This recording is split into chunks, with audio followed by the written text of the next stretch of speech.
hope this video is helpful to someone. If it is, please give it a thumbs up.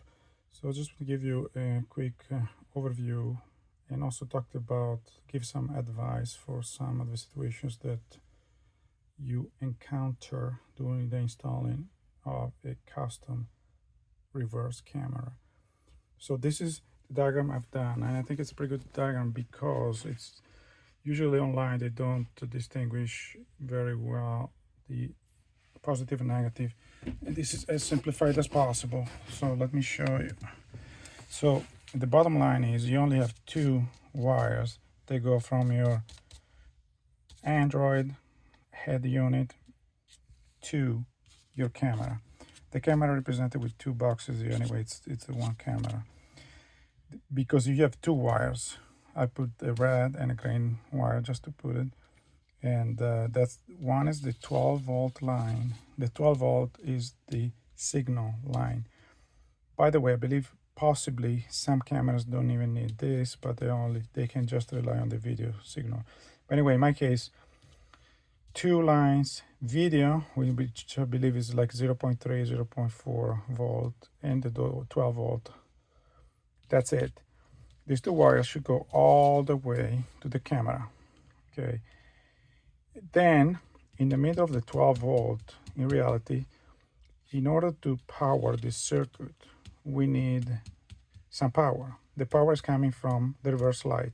So when we set the car in reverse, this turns on, gives us 12 volt. The 12 volt goes to the camera. So this entire line comes on. Obviously, the camera turns on and sends a signal.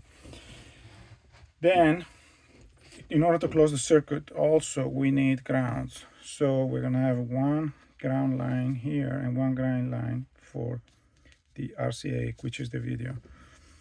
Okay. As far as the car installation, so let's talk about some of the tricks that I came up with. So first of all, you need to have long enough wire, because if you try to save money and buy a cheaper camera, they may have cables that are only 15 feet long. In reality, on a car like this one, this is a Prius, so hatch, you need most likely you need the longer one. So we're talking about probably 25 feet. The reason for that is that you need to run obviously your cable from the beginning to the end of the car. But once you get here, as you can see here, there's a boot that goes to the door. So in a regular car, you just go straight to the back of the car where you have both the camera and the light. In this case, no, you need to split your circuit.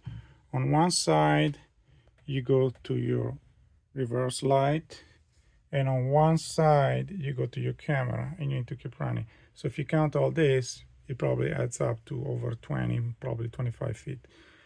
Number one. Number two, so we have a junction here. The only junction, so you don't have to, this was version 1. Version 2 of my circuit, you basically have only one junction here.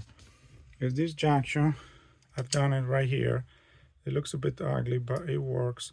So since I wanted to do this solderless, I use one of these connectors.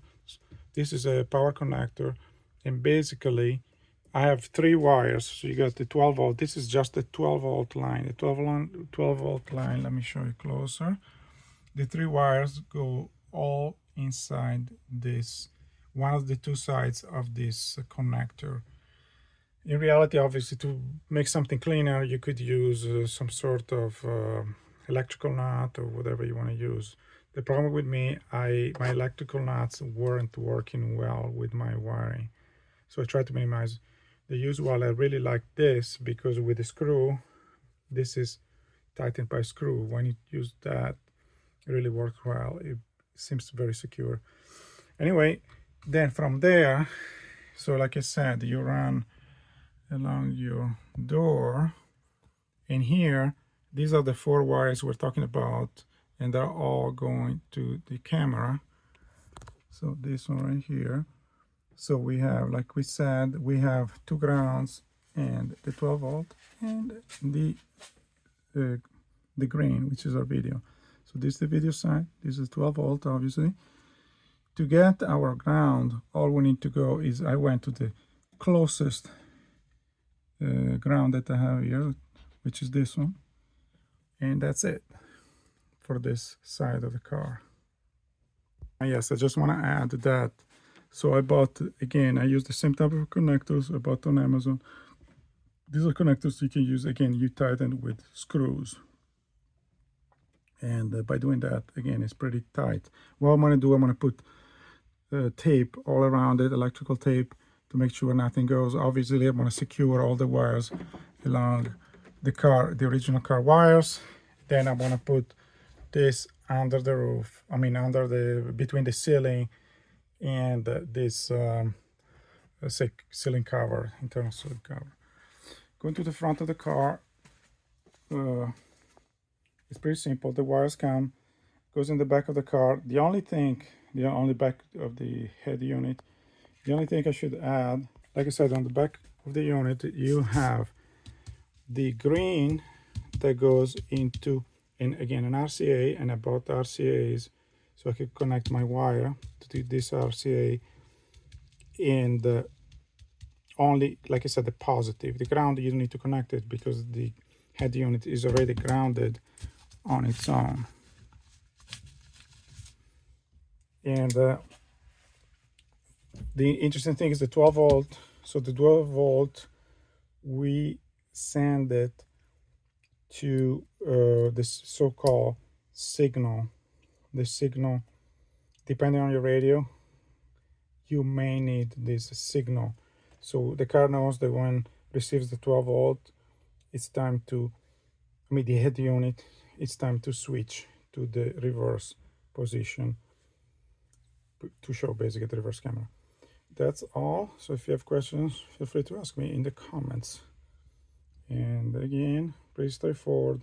But again, this was my version 2.0. My version 1.0 was using a short wire. By using short wire, I ran into many problems because I had to make joints. And when you make joints, those are point of failures. Each joint is a point of failure.